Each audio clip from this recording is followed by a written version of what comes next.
Dear students, in this video we are going to learn about the concept of program threats like viruses and worms in operating system. Virus is a code fragment embedded in legitimate program. A legitimate program is nothing but a program that contains authorized source code. The virus is self-replicating, designed to infect other computers. Very specific to CPU architectures, operating systems, and applications. Usually born via email or as a macro. So the virus is generally born by emails or by macros. One sample macro code written in Visual Basic is shown here. This program contains a code segment that formats the hard disk C drive. When this code snippet is executed by the system, it formats the C drive. So this is one type of virus program written by the attackers. So this type of virus droppers are inserted into the system, and when the system executes these virus droppers, then automatically the whatever intended action is defined in the virus program that gets executed and causes damage to the system.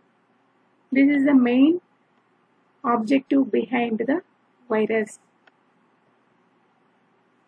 There are many categories of viruses literally available in the systems. File or parasitic virus, boot sector virus, or macro or source code. That the code which is shown in the previous slide, it is like a source code that has some unwanted statements to be executed. Polymorphic viruses, stealth virus, tunneling virus, multipartity virus, armored virus, like that various types of viruses are there. A parasitic virus is a type of virus that spreads by attaching itself to another program. When a program that is infected with this parasitic virus runs, then that virus code runs as well, and the computer operating system that has this virus gets unwanted actions happen. Boot sector virus. It is a type of virus that damages the boot sector in the computer hard disk, and it damages the execution sequence of the operating system. So let us see the example of this boot sector virus with this flow of actions. First, it copies the content of the boot sector into an unused location X, and the virus replaces the original boot sector block with itself. So when the system boots, automatically the virus code which is present in this boot sector gets executed. Then this virus attaches to the disk read-write interrupt and monitors all disk activities, as well as it also blocks any attempts of other programs to write to the boot sector, or it will create some logic bomb to wreck at a certain date. Whenever new removable read-write disk is installed, it infects that as well. So this kind of damages will be caused by this boot sector virus. So what is boot sector initially? The boot sector is the address of the first program to be executed by the operating system is stored in the boot sector. So when this boot sector is infected, then automatically the execution sequence of the operating system will get damaged. So next is polymorphic virus. A polymorphic virus is a type of malware that is programmed to repeatedly mutate its appearance or signature files and continue to spread and infect devices even if signature changes to avoid detection. So a polymorphic virus is a type of malware. So it will mutate itself. That means it will create multiple varieties of itself with different signatures to avoid its detection, and then it will continue to spread and infect the devices. Stealth virus. It is also a computer virus that uses various mechanisms to avoid its detection by the antivirus software.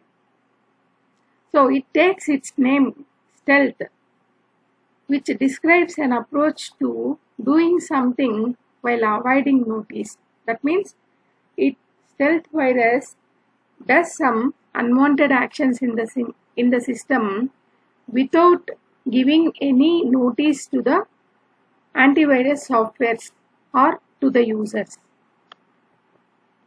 Tunneling is also one type of virus. It attempts to bypass the detection by the antivirus scanner by installing itself in the interrupt handler chain. So therefore, since it is installed itself into the interrupt handler chain, it enters into the antivirus program and it intercepts its function, and thus it avoids running the antivirus.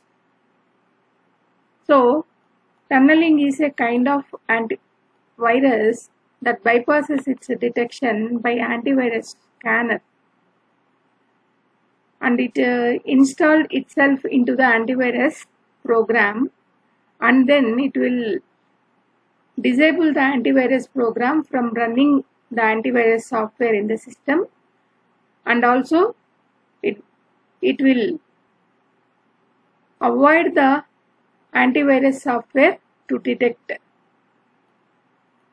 Then multi-party virus is a type of virus that is fast-acting malware that attacks the device boot sector and executable files simultaneously.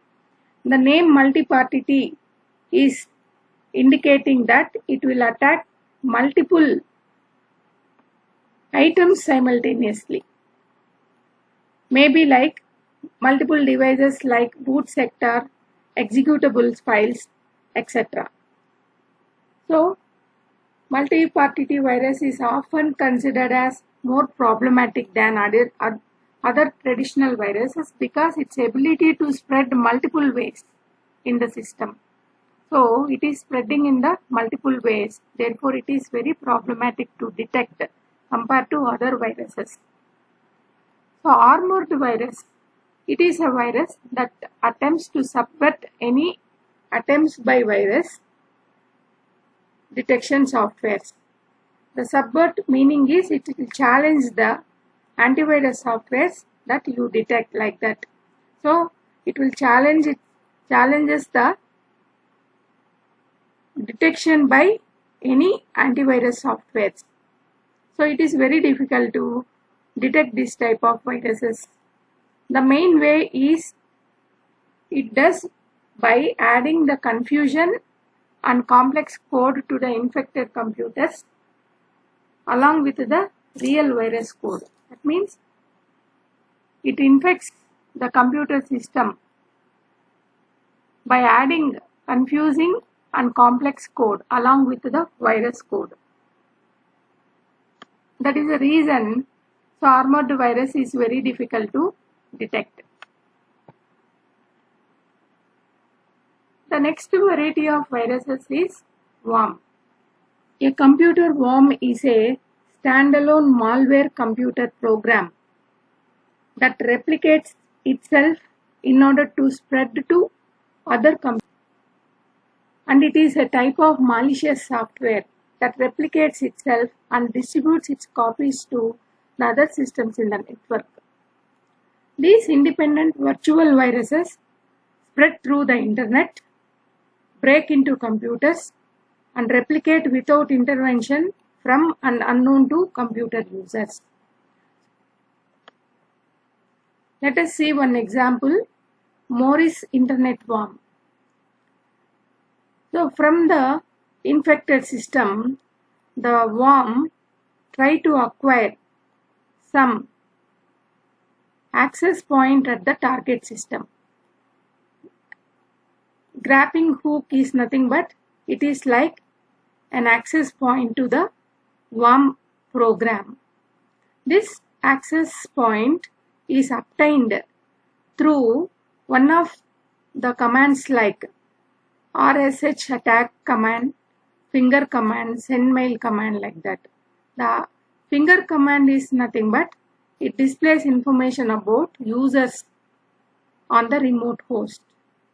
RSH command is nothing but it executes a command on the remote machine without actually logging into the remote machine. So RSH facilitates the execution of a command at the remote host without actually logging into the system.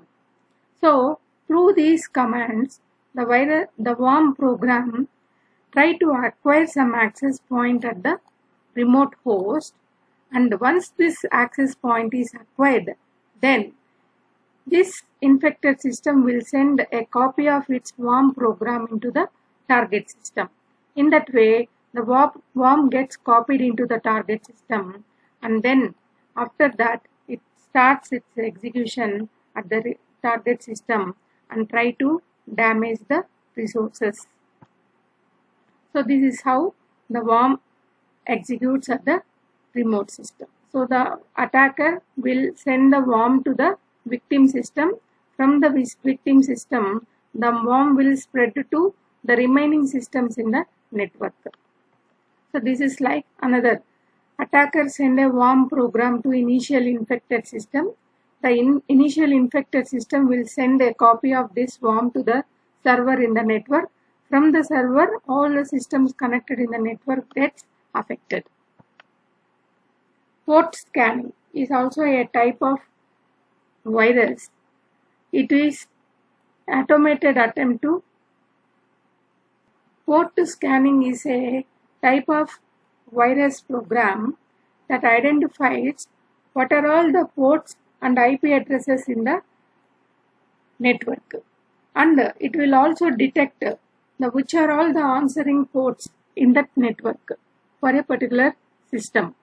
Once that answering ports and the corresponding IP addresses are detected, then it will run its one of the version to have those ports in that IP addresses, such that the response from those systems can be stopped.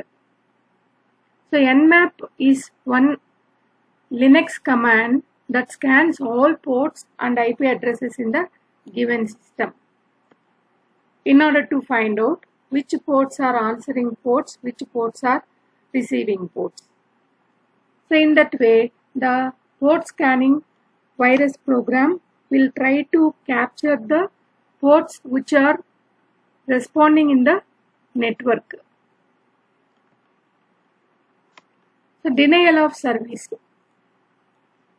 Denial of service is like overloading the targeted computer system and preventing it from doing any useful task. For example, when university publishes results to the students of a particular examination, generally the server will be busy because all the students will try to see their results at the same time. But this denial of service, it will try to make this server unavailable to the clients by unwantedly creating a traffic from the attacker system. So in that way, when more traffic is generated from the attacker system, the server will become busy and it will become unavailable to the legitimate users to send replies. So in this way, it is very difficult to identify whether the traffic is really from the legitimate user or from the non-legitimate user. The legitimate users will be thinking that the server is busy due to more traffic from the students' systems because they wanted to see their results. But internally what is happening, the attacker systems are creating some kind of traffic to the server and making it non-available to the required users. So this is called denial of service. Distributed denial of service comes from multiple sites at the same time. So this distributed denial of service may be accidental sometimes because serious computer science students sometimes they might write a bad fork code in order to perform a task. Sometimes this may be a purposeful because they want to do some kind of extortion to the system and making the system non-available to the end users. Thank you for watching this video.